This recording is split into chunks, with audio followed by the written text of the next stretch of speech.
Hello बेटा। बेटा last lecture में हम लोगों ने सॉलिड का क्लासिफिकेशन स्टडी किया था on the basis of arrangement of constituent particles, जिसमें सॉलिड को क्रिस्टलाइन सॉलिड और एमॉर्फस सॉलिड में क्लासीफाई किया था हम लोगों ने। और क्रिस्टलाइन सॉलिड और एमॉर्फस सॉलिड की कैरेक्टरिस्टिक्स के बारे में स्टडी किया था। एमॉर्फस सॉलिड के बारे में मैंने बोला था कि एमॉर्फस सॉलिड को ही बेटा स्यूडो सॉलिड्स या सुपर कोल्ड लिक्विड बोलते हैं। स्यूडो सॉलिड क्यों कहते हैं हमने कहा था, क्योंकि उसमें कुछ ना कुछ फ्लूइडिटी कैरेक्टर होता है। क्या होता है? फ्लूइडिटी कैरेक्टर, यानी फ्लो करने की टेंडेंसी होती है, बट लेस टेंडेंसी होती है, बहुत लेस। यहाँ पे एक बात और बता दें बेटा, अगर एमॉर्फस सॉलिड को हम हीट करें और फिर उसकी कूलिंग करें तो वो amorphous solid slowly crystalline solid में कन्वर्ट होता है बेटा, यानी क्रिस्टलाइजेशन की प्रोसेस अकर करती है अगर टेम्परेचर में वेरिएशन करें हम। और यही रीजन है कि ग्लास ऑब्जेक्ट्स जो हैं वो सम मिल्की अपीयरेंस शो करते हैं। क्या शो करते हैं? Some milky appearance. तो आपसे क्वेश्चन पूछा जाता है कि why glass object shows some milky appearance, so this is due to some crystallisation occurs and which is due to variation in temperature। अब हम लोग यहाँ आज बात करते हैं बेटा क्लासिफिकेशन ऑफ क्रिस्टलाइन सॉलिड्स, यानी क्रिस्टलाइन सॉलिड कितने टाइप्स के हैं। बट यहाँ बेसिस ऑफ क्लासिफिकेशन क्या है? Nature of constituent particles. कल पिछले लेक्चर में हमने बताया था कि जो कॉन्स्टिट्यूएंट पार्टिकल्स के हैं सॉलिड्स के, वो क्या हो सकते हैं? एटम्स, मॉलिक्यूल्स और आयंस, कुछ भी हो सकते हैं।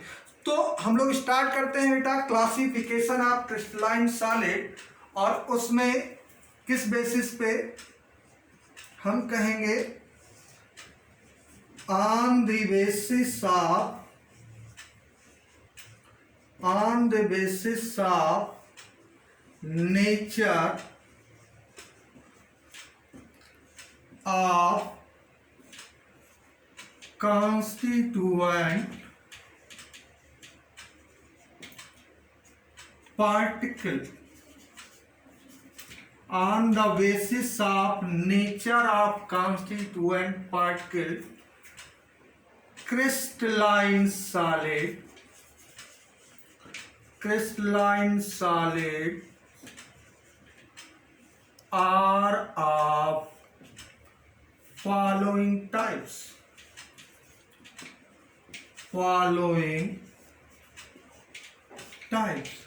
कितने टाइप्स के हैं? किस बेसिस पे? नेचर ऑफ कॉन्स्टिट्यूएंट पार्टिकल के बेसिस पे क्रिस्टलाइन सॉलिड की हम बात कर रहे हैं। कितने टाइप्स के?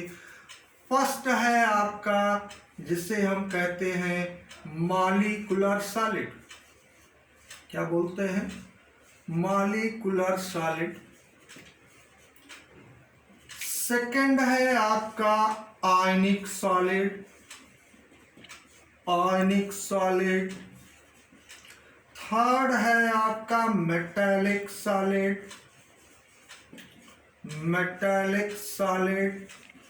फोर्थ है आपका कोवैलेंट और नेटवर्क सॉलिड।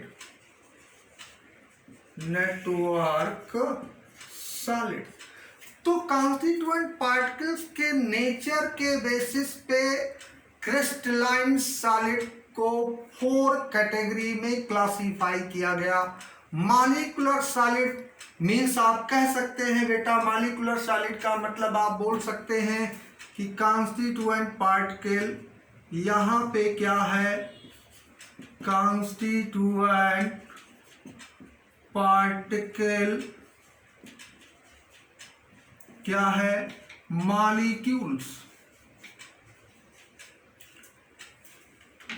आयनिक सॉलिड में आप कह सकते हैं कि constituent particles are ions, positive and negative ions। Metallic solid में क्या है? कॉन्स्टिट्यूएंट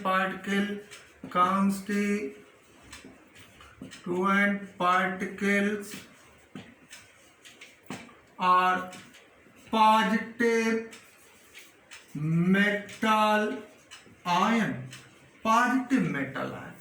कोवैलेंट नेटवर्क सॉलिड में कॉन्स्टिट्यूएंट पार्टिकल क्या है आपके? These are non metal atom.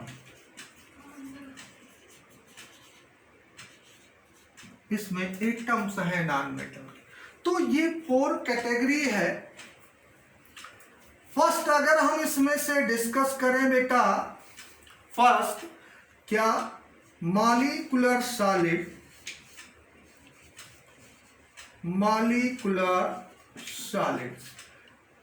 ये तो मैंने यही क्लियर कर दिया कि crystalline solid whose constituent particles are molecules called molecular solid. क्या बोलेंगे उसको हम? Molecular solid. यानी इसके कॉन्स्टिट्यूएंट पार्टिकल क्या है? हमारे मॉलिक्यूल्स हैं। अब ये मॉलिक्यूलर सॉलिड फिर क्लासिफाई किया गया है नॉन पोलर मॉलिक्यूलर सॉलिड,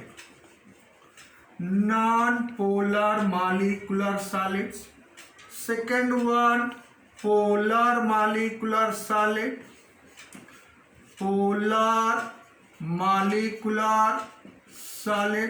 और थर्ड है हाइड्रोजन बॉन्डेड मॉलिक्यूलर सॉलिड। इस मॉलिक्यूलर सॉलिड का फर्दर क्लासिफिकेशन कर दिया गया। इसमें 3 कैटेगरी हो गई, polar first, non polar molecular solid second, hydrogen bonded molecular solid third. Right.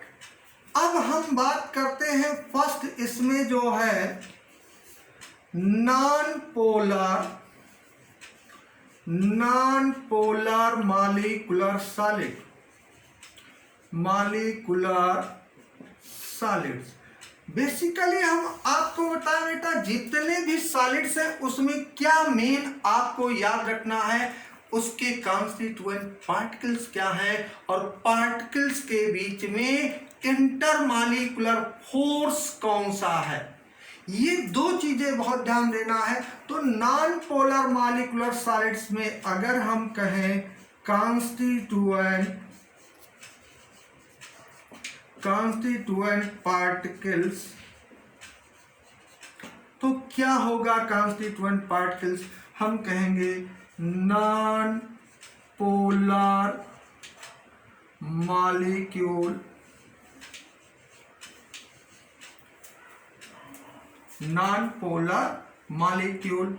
Are noble gas atom. अब यहां देखने वाली बात, लिखते हैं मॉलिक्यूलर सॉलिड, तो मॉलिक्यूल तो है, बट यहां आपको याद रखना है कि नोबल गैसेस भी इसी में आते हैं। अब हम कहें कि यहां पे इंटरेक्शन क्या है, यानी इंटरमॉलिक्यूलर फोर्स क्या है? इंटरमॉलिक्यूलर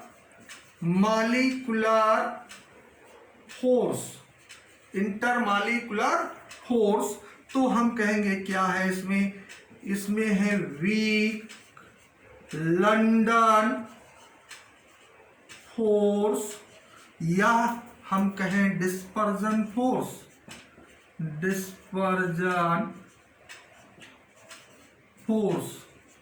वीक लंदन फोर्स या डिस्पर्जन फोर्स, आप वंडरवाल फोर्स भी कह सकते हैं। ये तो हुआ कि constituent particles are non polar molecule और नोबल गैस एटम हो सकती है।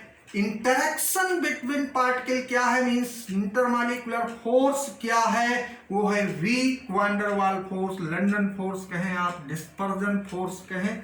अब हम इनकी बात करें कि इनकी मेल्टिंग पॉइंट क्या है, इनकी मेल्टिंग पॉइंट क्या है, तो हम कहेंगे वेरी लो मेल्टिंग पॉइंट। अगर हम इनके इलेक्ट्रिकल कंडक्टिविटी की बात करें इलेक्ट्रिकल कंडक्टिविटी, तो हम कहेंगे नॉन कंडक्टर होते हैं सब, मींस इंसुलेटर होते हैं, दे डजंट कंडक्ट इलेक्ट्रिसिटी। अब अगर हम नेचर की बात करें, नेचर की बात करें तो हम कहेंगे ये सॉफ्ट सॉलिड होते हैं, सॉफ्ट सॉलिड की कैटेगरी में आते हैं। अब अगर हम इनका रूम टेम्परेचर पे एग्जिस्टेंस देखें, रूम टेम्परेचर एंड प्रेशर पे इनका एग्जिस्टेंस देखें, तो at room temperature and pressure they exist in gaseous state और लिक्विड स्टेट। अगर ऐसे सॉलिड को रूम टेम्परेचर पे लाएं तो वो गैसियस स्टेट या लिक्विड स्टेट में जाएंगी। हम एग्जाम्पल की बात करें, एग्जाम्पल इसमें तो नॉन पोलर मॉलिक्यूल, जैसे हम कहें I2, जैसे हम कहें H2, जैसे हम बोले Cl2, हम कहें हीलियम, हम कहें नियॉन या हम कहें आर्गन, ये सब क्या है हमारे नॉन पोलर मॉलिक्यूलर सॉलिड। यानी मॉलिक्यूल हो तो वो नॉन पोलर कोवैलेंट बॉन्ड से अटैच होना चाहिए, पोलैरिटी उसमें नहीं होना चाहिए। तो ये आपको इसमें से कोई भी पॉइंट आपसे पूछा जा सकता है। पार्टिकल इंटरमॉलिक्यूलर फोर्स क्या है, बॉइलिंग पॉइंट, मेल्टिंग पॉइंट क्या है, इलेक्ट्रिकल कंडक्टिविटी मींस वो कंडक्ट करता है या नहीं करता है, रूम टेम्परेचर पे वो किस स्टेट में एग्जिस्ट करता है। अब हमने कहा ये मेनली या तो गैस या लिक्विड जो है, लिक्विड होते हैं रूम टेम्परेचर पे, लेकिन सॉलिड जब हो जाए, ये सॉलिड स्टेट में आ जाए, तब इस कैटेगरी का वो एग्जाम्पल होगा। ठीक है बेटा, ये फर्स्ट कैटेगरी हुई आपकी। अब हम लोग सेकंड कैटेगरी देखते हैं। अब बेटा हम लोग सेकंड कैटेगरी लेते हैं, जिसे हम कहेंगे पोलर मॉलिक्यूलर सॉलिड। अब पोलर मॉलिक्यूलर सॉलिड का कॉन्स्टिट्यूएंट पार्टिकल क्या है, molecule having polar covalent bond, यानी वो पोलर मॉलिक्यूल होना चाहिए।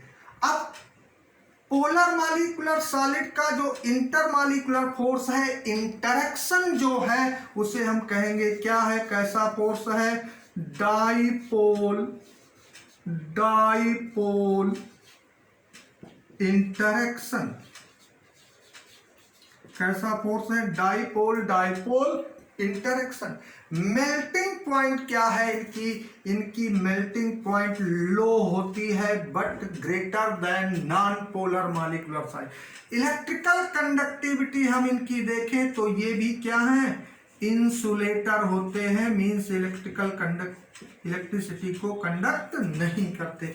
नेचर में हम कहें सो दे आर सॉफ्ट सॉलिड। कैसे होंगे, सॉफ्ट सॉलिड होंगे। रूम टेम्परेचर पे ये भी लिक्विड या गैसियस स्टेट में एग्जिस्ट करते हैं, लिक्विड और गैसेस होते हैं। एग्जाम्पल की हम बात करें तो हम कहेंगे जैसे SO2, HCl, HBr, HI, ये सब क्या है हमारे पोलर मॉलिक्यूलर सॉलिड में। आपसे याद रखिएगा, इनके एग्जाम्पल भी लिखने को पूछे जा सकते हैं। तो ये तो हुई second category polar molecular solid की। अब थर्ड कैटेगरी आता है जिसे हम कहते हैं क्या, ionic solid. Ionic solid, ionic solid में कॉन्स्टिट्यूएंट पार्टिकल, कॉन्स्टिट्यूएंट पार्टिकल्स क्या होते हैं, they are positive and negative ions, यानी कह लीजिए आप इनके कॉन्स्टिट्यूएंट पार्टिकल आयंस होते हैं। अगर हम इनके इंटरमॉलिक्यूलर फोर्स की बात करें, इंटरमॉलिक्यूलर फोर्स, तो आप जानते हैं क्योंकि आयंस से फॉर्म है पॉजिटिव नेगेटिव आयंस, तो यहाँ पे होगा कौन सा फोर्स, इलेक्ट्रोस्टैटिक फोर्स वर्क करेगा। यहाँ पे इलेक्ट्रोस्टैटिक फोर्स ऑफ अट्रैक्शन, जिसे कूलम्बिक फोर्स के नेम से भी आप जान सकते हैं। अगर हम आयनिक सॉलिड के मेल्टिंग पॉइंट की बात करें, इनकी मेल्टिंग पॉइंट कितनी होती है, तो हम कहेंगे हाई मेल्टिंग पॉइंट। क्या होती है इनकी मेल्टिंग पॉइंट, हाई होती है। अब अगर हम इनके इलेक्ट्रिकल कंडक्टिविटी की बात करें, इलेक्ट्रिकल कंडक्टिविटी, तो हम कहेंगे not conduct electricity in solid state due to absence of free ions, but conduct electricity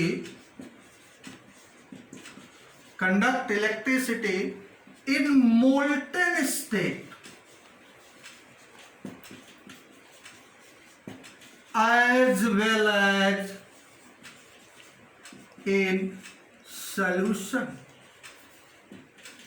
क्यों? जब तक जैसे ये सोडियम क्लोराइड सॉलिड है तो इसके ions electrostatic force of attraction से हेल्ड है, तो ये इंसुलेटर होगा। लेकिन जब ये मोल्टन स्टेट में आता है तो ये डिसोसिएट करके Na+ और Cl- फ्री आयंस जनरेट कर देता है, और due to presence of free ions in molten state as well as in aqueous solution they conduct electricity, but solid state में इलेक्ट्रिसिटी को कंडक्ट नहीं करेंगे।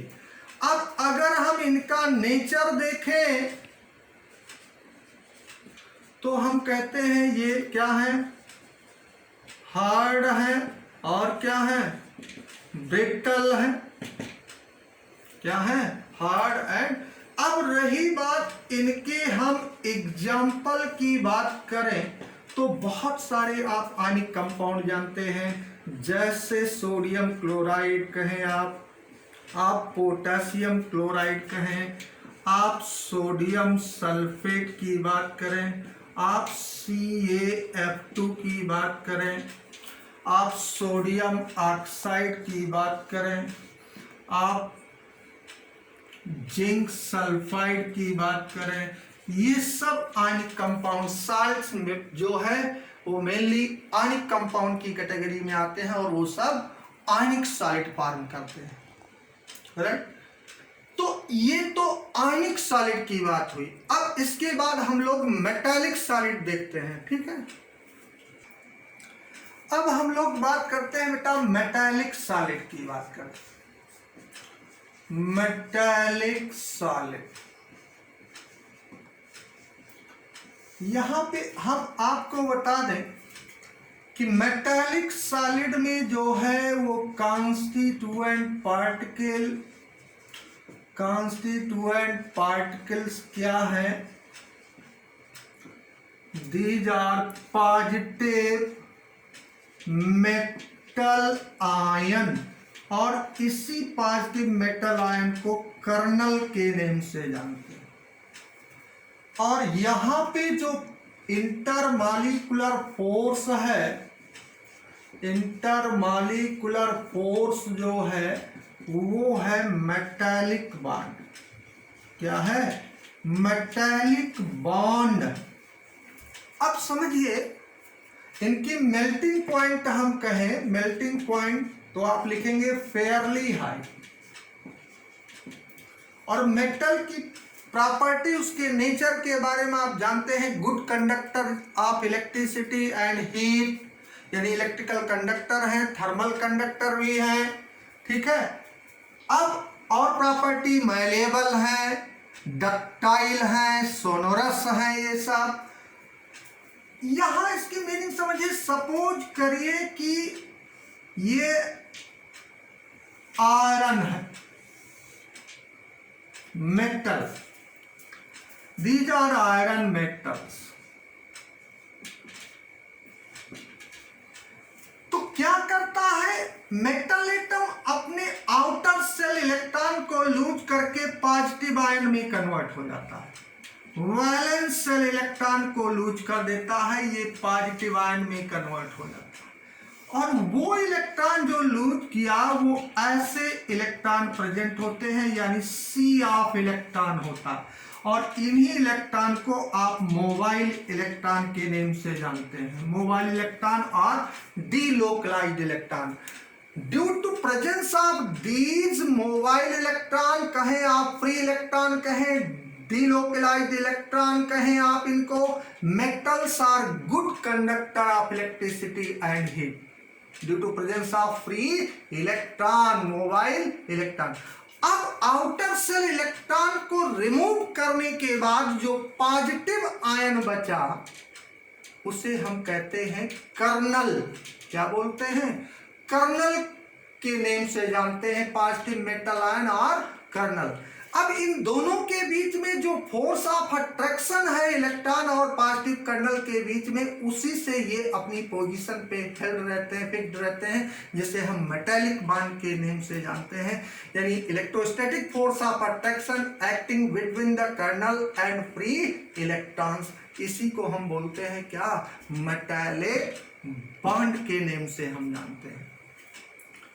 यहां पे अगर हम एग्जाम्पल की बात करें तो जितने भी मेटल्स आप जानते हैं, आप कॉपर कहें, सिल्वर कहें, आयरन कहें, जितने भी मेटल्स जानते हैं वो सब क्या है? मेटालिक सॉलिड की कैटेगरी में आएंगे।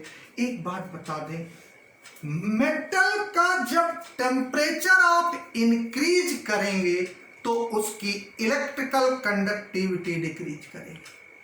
ये कॉन्स्टिट्यूएंट पार्टिकल जो है ये फिक्स्ड पोजीशन पे है, ये डिस्प्लेस नहीं होते। तो जब हम टेम्परेचर इंक्रीज करते हैं तो इन मेटालिक कर्नल क्या करता? इनकी काइनेटिक एनर्जी इंक्रीज करती है, जिससे इनमें ऑसिलेशन इंक्रीज कर जाता है, वाइब्रेशन इंक्रीज कर जाता है इनमें जो है। और वो वाइब्रेशन इंक्रीज करने से जो इलेक्ट्रॉन है, फ्री इलेक्ट्रॉन, उनके मूवमेंट को, मोशन को हिंडर करता है, यानी प्रिवेंट करता है, रोकता है, जिससे इलेक्ट्रिकल कंडक्टिविटी क्या कर जाती है? डिक्रीज कर जाती। So on increasing temperature electrical conductivity of metallic solid or metals decreases due to increase in oscillation of kernels which hinders the flow of electron, right? अब इसके बाद बेटा जो है हम लोग डिस्कस करते हैं कोवैलेंट सॉलिड। नेक्स्ट है बेटा आपका कोवैलेंट और नेटवर्क सॉलिड, कोवैलेंट और नेटवर्क सॉलिड, नेटवर्क सॉलिड। अब इसकी बात करें तो इसमें non metal atom covalent bond से अटैच होकर के 3 डायमेंशनल नेटवर्क स्ट्रक्चर बनाता है। Non metal atom attach with covalent bond and form 3 dimensional network structure. अब these are very hard and have very high melting point। Metallic ionic solid सबसे अधिक melting point होगी, very high melting point and very hard. Exception भी है, जैसे graphite है तो वो क्या है? सॉफ्ट है। तो मेल्टिंग पॉइंट क्या है इनकी? Very high, hardness very hard है। ये क्या है? कोवैलेंट बॉन्ड से अटैच। एग्जाम्पल की हम बात करें इसमें से कि इसमें एग्जाम्पल क्या आएंगे आपके, तो एग्जाम्पल इसमें आएगा डायमंड, ग्रेफाइट, एक्सेप्शन होगा यहाँ पे ग्रेफाइट की प्रॉपर्टीज, यहाँ पे सिलिकॉन कार्बाइड, जिसे कार्बोरंडम के नेम से जाना जाएगा, बोरान नाइट्राइड, ये भी इसी में आएगा, क्वार्ट्ज ये भी इसी में आएगा। अब यहां पे दो टर्म हम बता दें, ग्रेफाइट और दूसरा है आपका डायमंड। ग्रेफाइट में कार्बन कोवैलेंट बॉन्ड से अटैच होकर के हेक्सागोनल स्ट्रक्चर फॉर्म किए रहते हैं, जबकि डायमंड में कार्बन टेट्राहेड्रली फैशन में अटैच होते और इसके कार्बन, ग्रेफाइट के कार्बन पे sp2 और डायमंड के कार्बन पे sp3, ये ऐसे अटैच होता जाता, नेटवर्क स्ट्रक्चर बनाता है। ग्रेफाइट लेयर्ड स्ट्रक्चर है और ये नेटवर्क स्ट्रक्चर है, और ग्रेफाइट के टू लेयर